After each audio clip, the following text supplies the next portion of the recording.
છે। સુરતના ચોક બજાર વિસ્તારમાં 5 ઓગસ્ટે બનેલી પર્સ સ્નેચિંગની ઘટના ઉકેલાઈ છે। દંપતી ઓટો રિક્ષામાં ઘરે જઈ રહ્યા હતા ત્યારે મોટરસાયકલ પર આવેલા બે ઈસમોએ તેમનો પર્સ છીનવી ફરાર થઈ ગયા હતા। હ્યુમન સોર્સના આધારે ચોક બજાર પોલીસે ભેસ્તાન આવાસથી અશફાક ઉર્ફે માયા ઉર્ફે કાલિયા યુસુફ શેખ અને મોઇન ખાન ઉર્ફે પેડા ઉર્ફે બોબડા પઠાણને ઝડપી પાડ્યા હતા। બંને સામે ચોરી, સ્નેચિંગ અને મારામારીના અનેક ગુનાઓ નોંધાયેલા છે। સુરતના ચોક બજાર વિસ્તારમાં 5 ઓગસ્ટે બનેલી પર્સ સ્નેચિંગની ઘટના ચોક બજાર પોલીસના પ્રયત્નો બાદ ઉકેલાઈ છે। ઘટનાના દિવસે દંપતી સ્ટેશન પરથી ઓટો રિક્ષામાં ઘરે જઈ રહ્યા હતા ત્યારે મોટરસાયકલ પર આવેલા બે ઈસમોએ તેમનો પર્સ છીનવીને ફરાર થઈ ગયા હતા।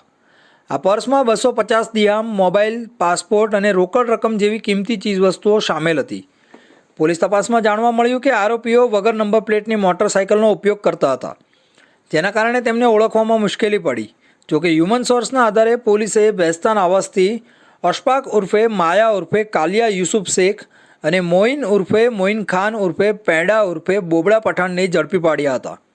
આરોપી અશફાક વિરુદ્ધ મારામારી, ચોરી અને સ્નેચિંગ સહિતના કુલ 14 ગુના નોંધાયેલા છે અને તેની સામે 3 વખત પાસાની કાર્યવાહી પણ થઈ ચૂકી છે।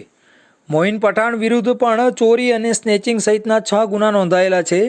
બંને આરોપીઓની મોડસ ઓપરેન્ડી મુજબ તેઓ રાત્રિના સમયે સોસાયટી અથવા બાઇક પર પાર્ક કરેલી મોટરસાયકલ ચોરી કરતા, તેની આગળની નંબર પ્લેટ તોડી નાખતા અને પાછળની નંબર પ્લેટ પર કાળો પટ્ટો મારી દેતા।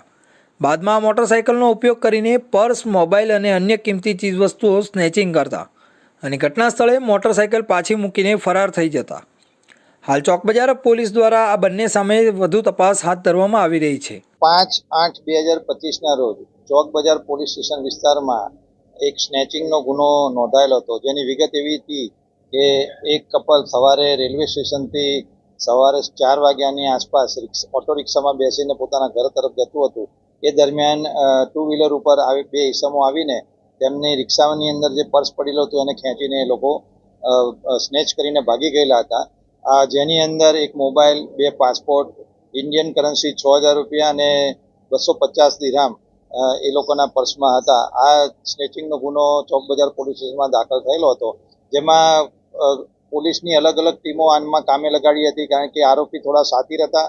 તેઓએ મોબાઈલ બાઇકનો જે ઉપયોગ કર્યો હતો તેની નંબર પ્લેટને ટેમ્પર કરેલી હતી અને પોતે સાવચેતી રાખી હતી કે જેથી તેઓ સીસીટીવીમાં ના પકડાય, પરંતુ વિવિધ ટીમો સળંગ 8 થી 10 દિવસ જેટલી મહેનત કરી અને આજે આરોપીઓને પોલીસે ધરપકડ કરેલી છે। ચોક બજાર પોલીસ દ્વારા બંને આરોપીઓની મોડસ ઓપરેન્ડી બહાર આવી છે, જેમાં તેઓ રાત્રે પાર્ક કરેલી મોટરસાયકલ ચોરી કરીને તેની નંબર પ્લેટમાં ફેરફાર કરતા અને પછી સ્નેચિંગની ઘટનાઓને અંજામ આપતા હતા।